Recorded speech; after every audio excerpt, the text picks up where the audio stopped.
Wow, class, we have done such great work when it comes to Reader's Workshop. However, I have noticed we are having a little bit of trouble with comprehension or understanding the stories we read. What's funny is that last night at home I found myself trying to comprehend while reading.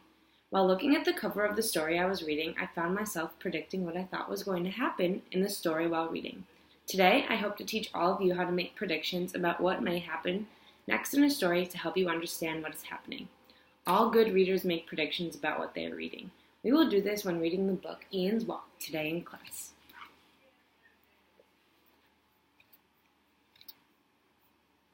Okay, like I said, we are going to read the story Ian's Walk by Lori Lears.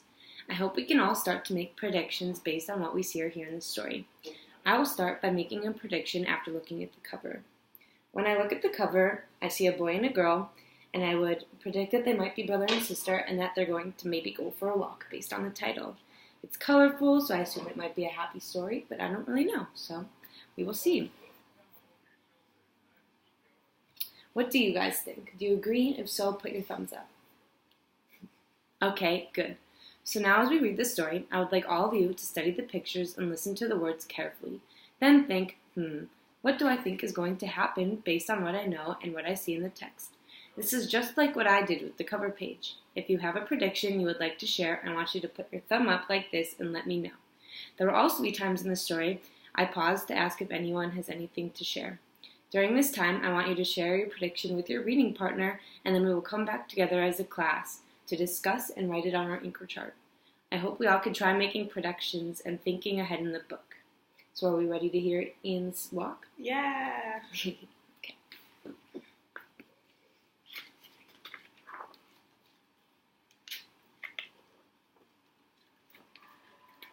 It's the perfect day to go to the park and feed the ducks with my big sister Tara. Except my brother wants to come along too. Aw, Ian, why don't you stay here? I say. Ian doesn't answer me, though, because he has autism. But he wraps his fingers hard against the screen and begins to whine. Oh, all right, Ian, I say. Can he come, I ask Mom? This is a good time to make a prediction. What do you guys think Ian's mom may say?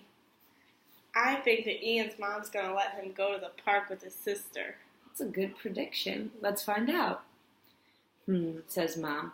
You'll need to watch him closely the whole time. Good prediction, you were right. Yay! Are you sure you want to do that? It's okay with me, I answer, and Tara nods. You hold his hand though, Julie, she tells me.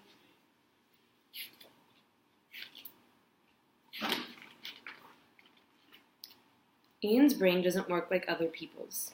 Ian sees things differently. When we pass Nan's diner, Ian steps inside to watch the ceiling fan move in slow circles. He doesn't look at the waitress hurrying by with all kinds of sandwiches and ice cream. Let's get a soda, I say, but Ian keeps his eyes on the fan until I pull him out the door. Ian hears things differently. When a fire truck rushes by with its siren wailing and horn blaring, Ian hardly seems to notice, but he tilts his head sideways and seems to be listening to something I can't hear. Hurry up, I say, tugging his arm. Ian smells things differently.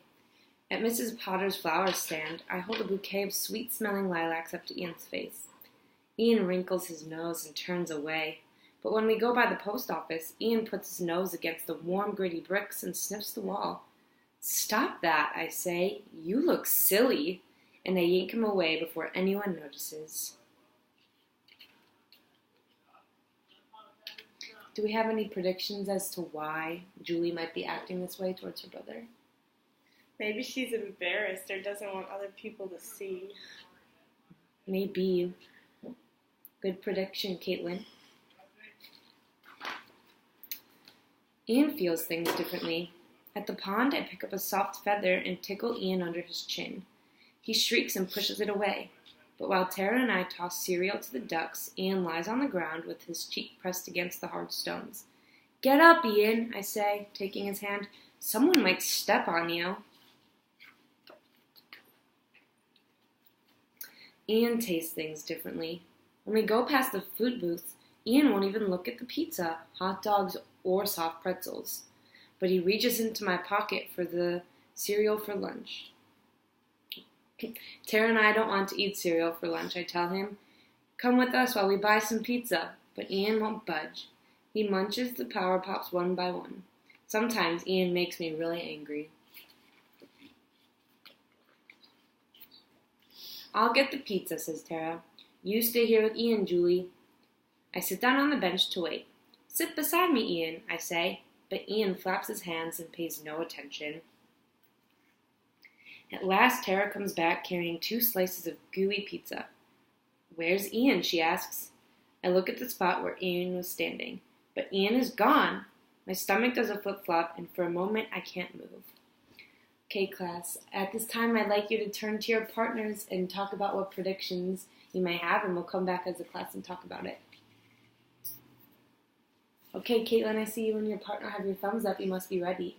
We think that maybe Ian's going to play with the rocks or smell the bricks. Oh, maybe. That is a good prediction based on what he was doing earlier. Good job. Awesome job, Julie and Caitlin. Tara runs up to a lady. Have you seen a little boy in a blue shirt? She cries. The lady shakes her head. Perhaps he's watching the baseball game across the park, she suggests. But Ian doesn't like baseball. A man walks by with a little girl on his shoulders. Have you seen a boy who looks lost? I say with a lump in my throat. No, says the man, but we're on our way to hear the storyteller. Maybe he's there listening to stories, but Ian does not like stories. Tara rushes off to look for Ian. I squeeze my eyes shut and try to think like Ian. Ian likes the balloon stand where the big machine hisses and stretches balloons into colorful bobbing shapes. He likes the water fountain, where he could put his face up close and watch the stream of water gush past his eyes. Suddenly, the old bell in the center of the park begins to ring. Bong, bong, bong, and then I remember Ian loves the bell best of all. Where do you think he is? I bet he went to find the bell. Oh, you're right. I run full speed towards the bell, and there's Ian. He is lying under the bell, making the big gong move back and forth. I hug him tightly, even though he doesn't care for hugs. I see Tara near the swings and call to her. She rushes over, all out of breath, and puts her arm around us. We'll walk home the way you like, I tell Ian. We stop at the pond and let Ian play with the stones. He lines them up in a straight row along the edge of the walkway. I stand in front of him so no one steps on his fingers. We walk right past Mrs. Potter's flower stand and stop at the post office instead. Ian sniffs all the bricks he wants, and I don't care who's watching. When Ian pauses at the corner and seems to be listening to something I cannot hear, we wait patiently and try to listen too.